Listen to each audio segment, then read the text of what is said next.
Dans sa luxueuse demeure du Morumbi, Caio Drumondo se réveilla avec un malaise qu'il ne pouvait plus ignorer. Ce n'était pas physique, ce n'était pas financier, ni même professionnel. C'était quelque chose de plus profond, une sensation persistante qu'il était entouré de personnes, mais complètement seul. Le plafond haut de la chambre reflétait la lumière douce du matin, tandis qu'il restait immobile pendant quelques secondes, fixant le vide. À ses côtés, son téléphone vibrait avec des notifications d'affaires millionnaires, mais rien de tout cela ne semblait important à ce moment-là. Le silence fut brisé par le bruit de pas délicats sur le marbre. Laetitia apparut à la porte, impeccable comme toujours, portant un peignoir de soie qui semblait sorti d'un magazine. « Tu es encore là, immobile ?» dit-elle avec un léger sourire, mais sans chaleur. Caio s'assit lentement. « Je me suis réveillé en pensant, » répondit-il, passant la main sur son visage. « Pensant à quoi ?» demanda-t-elle tout en manipulant son téléphone, visiblement sans attendre une réponse profonde. Il hésita une seconde. « À nous. » Laetitia leva les yeux, mais seulement un instant. « J'espère que tu penses au mariage. L'organisateur a tout confirmé pour aujourd'hui. » Avant qu'il puisse répondre, Marina entra silencieusement avec le plateau du café. Comme toujours, ses mouvements étaient précis, presque invisibles, mais chargés de soin. Elle posa le café exactement comme Caio l'aimait, sans avoir besoin de demander. « Merci, Marina, » dit-il, en la regardant directement. « De rien, monsieur, » répondit-elle avec douceur. Laetitia laissa échapper un soupir impatient. « Sérieusement, Caio, tu ne vas pas commencer la journée avec cette ambiance, n'est-ce pas ?» Mais Caio ne répondit pas. Ses yeux restèrent fixés sur Marina une seconde de plus que d'habitude. Quelque chose en lui était en train de changer, même s'il ne savait pas encore exactement quoi. Des heures plus tard, pendant une réunion dans son bureau, Caio n'arrivait pas à se concentrer. Les paroles des cadres autour de lui semblaient lointaines. C'est alors que l'idée surgit, presque comme un élan. Et si tout cela était un test? Plus tard, il appela Gonzalo, son ami et médecin de confiance. « J'ai besoin de ton aide, » dit-il directement. Gonzalo croisa les bras. « Je n'aime déjà pas le ton. Je veux simuler un accident. » Le silence qui suivit fut lourd. « Tu es devenu fou ?» répondit Gonzalo. « Seulement pour quelques jours. Je veux voir qui reste, qui se soucie vraiment. » Gonzalo secoua la tête, mais il savait que Caio ne reviendrait pas en arrière. Le même jour, la nouvelle se répandit. Un accident à la salle de sport. Lésion temporaire. Paralysie possible. Laetitia arriva à l'hôpital en un temps record, parfaitement apprêtée, avec des larmes qui semblaient me répéter. « Mon amour », dit-elle, en tenant sa main. Caio observait chaque détail, chaque expression, chaque pose. « Je vais avoir besoin d'aide pour tout », dit-il d'une voix faible.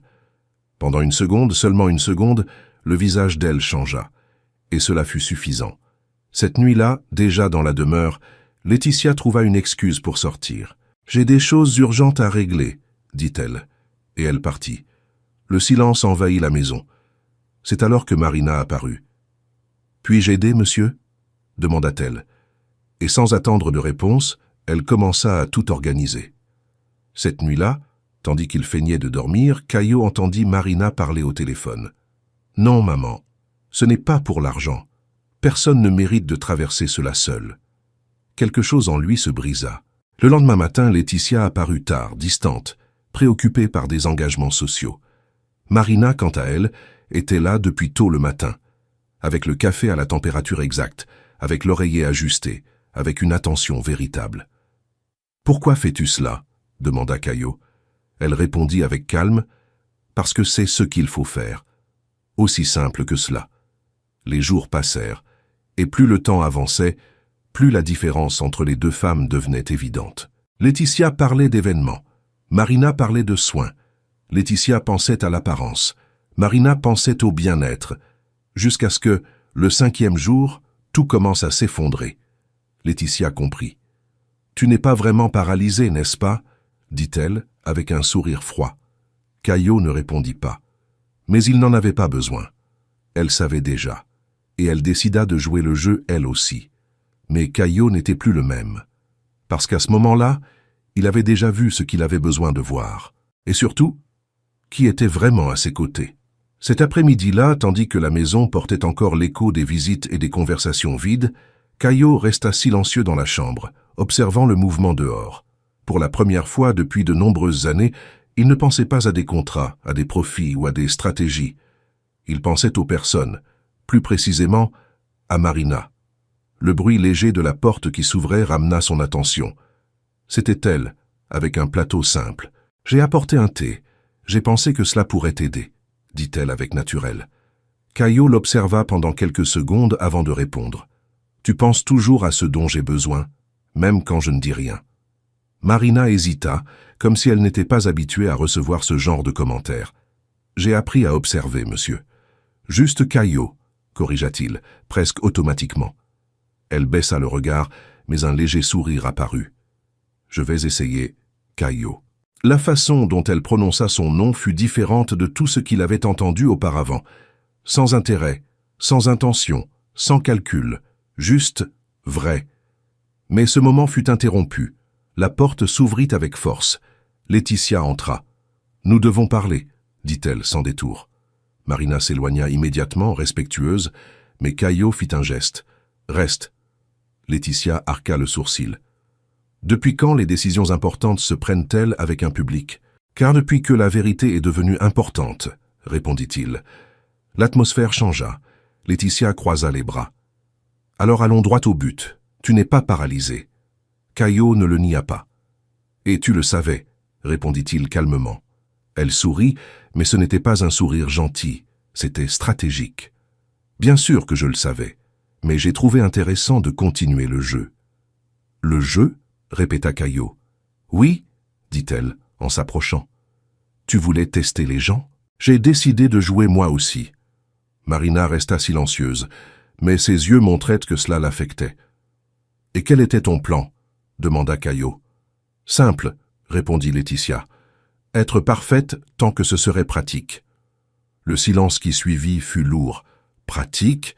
dit Caillot presque incrédule. « Tu crois que je resterais aux côtés de quelqu'un d'invalide sans retour ?» répondit-elle sans hésiter.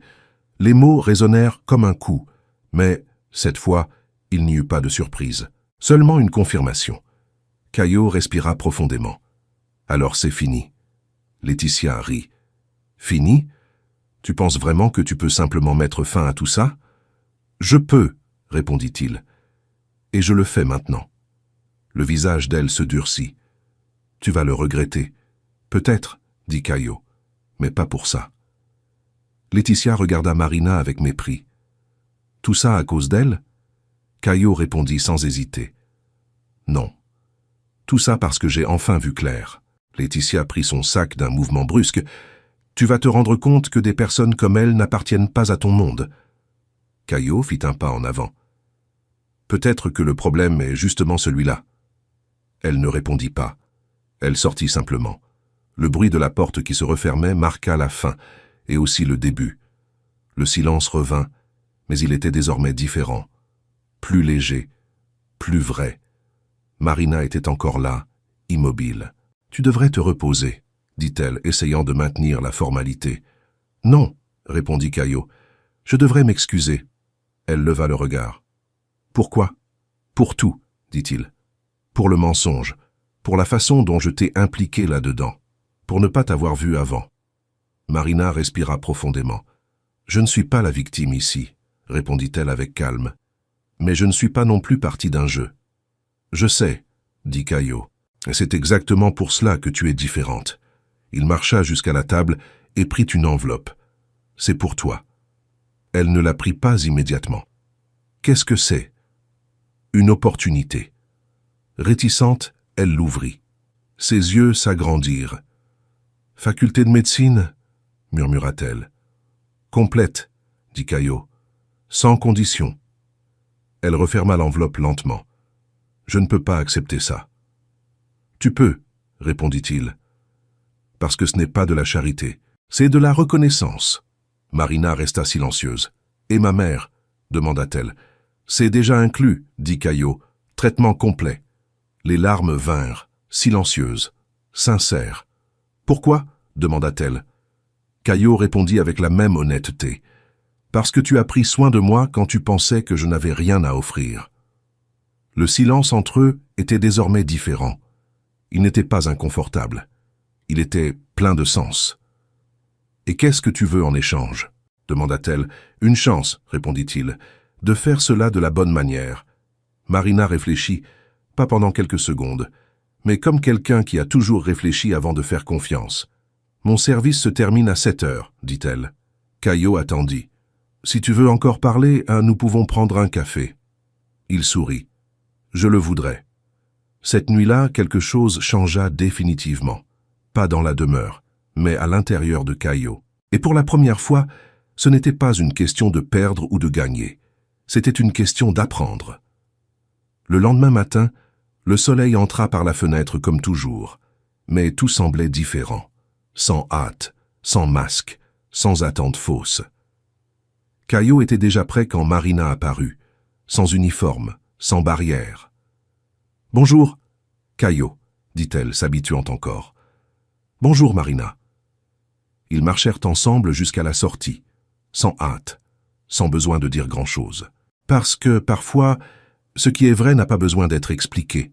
Et tandis que le portail de la demeure s'ouvrait, Caio réalisa quelque chose de simple, mais puissant. Tout au long de sa vie, il avait cherché des réponses dans des endroits grandioses.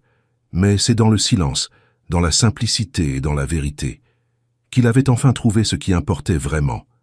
Et cette fois, il n'avait pas l'intention de le laisser passer. Fin.